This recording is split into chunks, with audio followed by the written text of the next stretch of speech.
Cher manager, bonjour. Je suis Julien Godefroy, consultant et formateur en management. Pour progresser facilement dans votre management, je vous invite tout de suite à télécharger gratuitement mon e-book de plus de 40 conseils pour motiver vos équipes. Vous trouverez le lien dans la description. Pensez aussi à vous abonner à ma chaîne YouTube pour consulter mes dernières vidéos.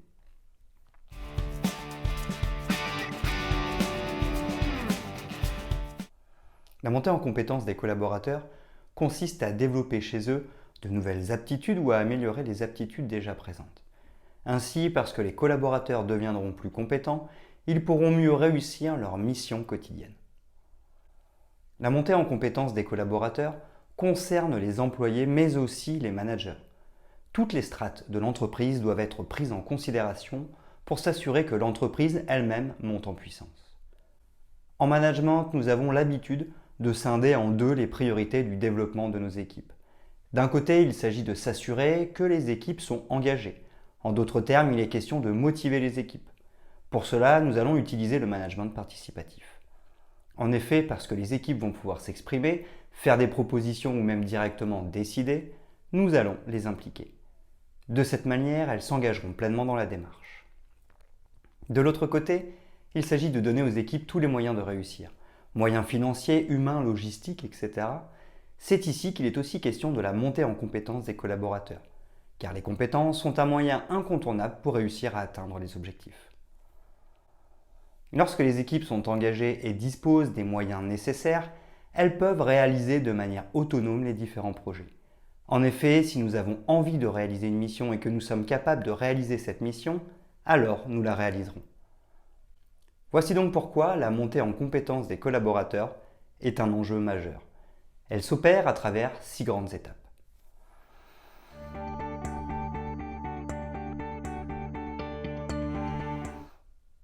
Premièrement, donner de la confiance pour faciliter la montée en compétence des collaborateurs. Le premier point est un des fondamentaux du management.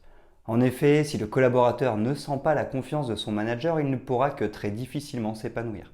Dans le cadre de la montée en compétence des collaborateurs, il est clairement question d'un épanouissement des compétences.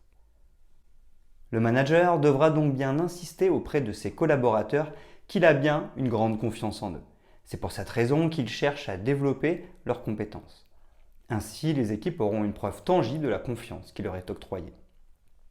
Le cercle sera donc vertueux. Le manager donne de la confiance en formant ses équipes, les collaborateurs ressentent la confiance et développent plus sereinement leurs compétences, le manager a plus de confiance en ses équipes car elles sont de plus en plus compétentes.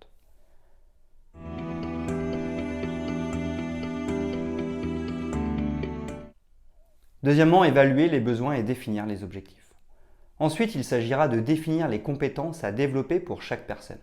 En effet, chacun, de par son expérience, ses formations ultérieures, mais aussi son histoire de vie, a développé des compétences. Celles-ci peuvent être d'ordre technique, hard skills, comportemental, soft skills, voire original, math skills.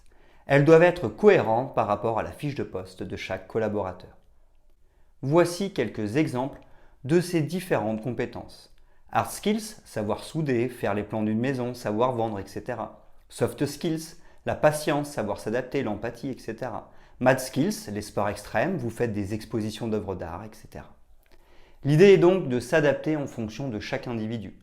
La montée en compétence des collaborateurs sera donc bien meilleure puisque chacun progressera en fonction de ses besoins et manques. Cependant, nous ne devons pas oublier les objectifs, car seuls les objectifs fixés donneront une priorité aux compétences à développer. En effet, la remise en état d'un bâtiment ou d'un jardin ne nécessite pas les mêmes compétences. Il est donc nécessaire de toujours garder en tête l'association entre les besoins du collaborateur et les objectifs de l'équipe ou de l'entreprise.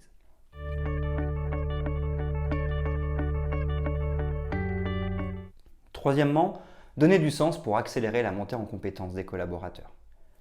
Une fois la confiance donnée et les besoins et objectifs définis, il sera important d'apporter tout le sens nécessaire aux collaborateurs. En effet, ils devront bien comprendre pourquoi ils vont connaître une montée en compétences, mais aussi comment cela va se passer. En effet, la montée en compétences des collaborateurs peut avoir différentes raisons. Accélération de la croissance de l'entreprise, changement de positionnement stratégique, volonté de se perfectionner dans certains domaines, mais aussi intégration du collaborateur, etc. Les équipes doivent donc prendre la mesure de ce qui les pousse à développer leurs compétences. Elles en seront d'autant plus engagées. Enfin, nous allons devoir expliquer à nos collaborateurs comment cela va se dérouler. Ainsi auront-ils plus de visibilité sur les semaines ou les mois à venir. Ils pourront mieux anticiper et se préparer aux différentes étapes à venir. La qualité de leur apprentissage en sera renforcée.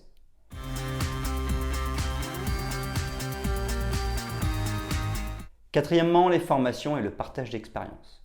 De nombreux leviers existent pour former et développer les compétences de ces équipes. Il sera donc intéressant de préparer un plan individuel de formation pour venir planifier toutes les actions à entreprendre en fonction des besoins et des objectifs. En effet, l'action principale sera d'envoyer le collaborateur en formation. Celle-ci peut être interne ou externe à l'entreprise. Généralement, elles sont collectives. En complément, des coachings ou des accompagnements individuels sont possibles. De plus, la montée en compétences des collaborateurs peut se faire par différents types de partage d'expérience à travers des travaux de groupe, les travaux en binôme, le partage des best practices, le reverse mentoring ou encore le mentorat, etc.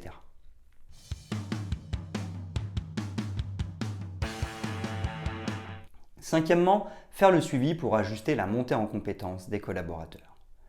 Une fois les formations et le partage d'expériences lancés, il s'agira de nous assurer du bon suivi de la montée en compétences des collaborateurs. Nous aurons à cœur de mettre en œuvre des rencontres pour échanger avec nos collaborateurs. Nous devrons les écouter pour recevoir leur feedback sur leur apprentissage. Ainsi pourrons-nous savoir ce qui est facile pour eux et ce qui est plus difficile. Par conséquent, cela nous permettra d'ajuster les moyens en fonction des besoins. Une grille d'évaluation permet aussi de mieux savoir où en est le collaborateur. Cette démarche peut même être connectée à la People Review et à la GPEC. De plus, nous penserons aussi à donner de la reconnaissance afin d'encourager nos collaborateurs dans ce processus. Ce dernier étant souvent long, nos équipes doivent persévérer et tenir la distance. Nos encouragements seront donc les bienvenus. Enfin, parce qu'ils seront ciblés, ils nous permettront d'insister sur les priorités de la montée en compétences.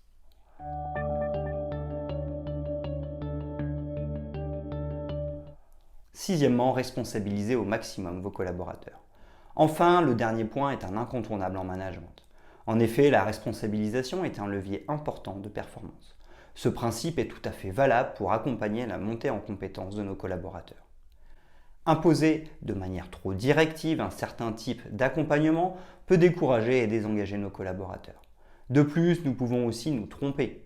Nous pourrions donc lui imposer un accompagnement mal adapté et qui nuirait donc au développement de ses compétences. Pour remédier à cela, il sera judicieux d'impliquer au maximum nos collaborateurs dans le processus. Ils peuvent tout à fait participer aux 5 étapes que nous venons de voir. Pour la confiance, ils peuvent nous donner leur ressenti et nous dire s'ils estiment que la confiance est suffisante. Si ce n'est pas le cas, ils peuvent faire des propositions pour améliorer la relation. Évaluer les besoins et définir les objectifs. Chaque collaborateur peut aussi avoir son avis sur ce dont il a besoin et sur ses objectifs. D'ailleurs, il y a de fortes chances qu'il soit plus précis que nous. En effet, entre l'image que nous avons de lui et ce que lui sait de lui, nous savons qu'il y a de fortes différences. Donner du sens.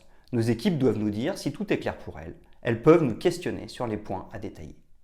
Les formations et le partage d'expérience. Parce que les équipes nous évoquent le type de formation et le canal de partage d'expérience les plus pertinents, la montée en compétences des collaborateurs sera plus fluide.